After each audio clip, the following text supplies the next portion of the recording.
mama ni Beyonce hindi makapaniwala sa sinabi ni Kalingap Edo sa kanya sa naging resulta po nito.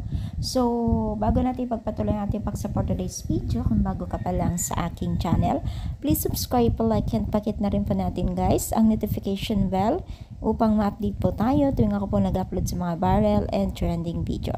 Alam niyo ba guys na itong mama ni Beyonce ay tila nangangamba at hindi makapaniwala sa kanyang nakita o nalaman na sinabi ni Kalingap Edo, na kung saan ay hindi siya makapaniwala na itong si Kalingap Edo ay pumunta pala sa school upang ipaalam itong si Beyonce na kasama sa Hong Kong, no?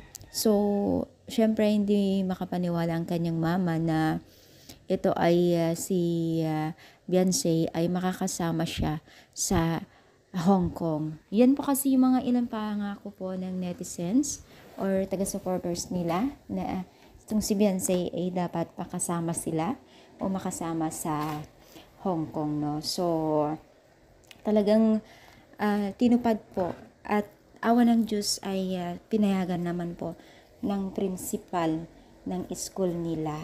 So, masaya ang lahat dahil makakasama itong si Beyonce sa kaganapan or papuntang Hong Kong. Ay nako, mapapasanaol ka na lang dahil sobrang swerte nga yun ni Beyonce. Sobrang swerte niya sa mga opportunity na dumadating sa buhay niya. Ay nako, mapapasanaol talaga tayo sa kanya. At syempre, deserve naman niya yan dahil syempre, nagbigay naman po ng the best niya para suportahan at kaaliwan po ng nakakarami. So, ano masasabi ninyo? I-comment down, palike po ang ating video. Thank you and God bless.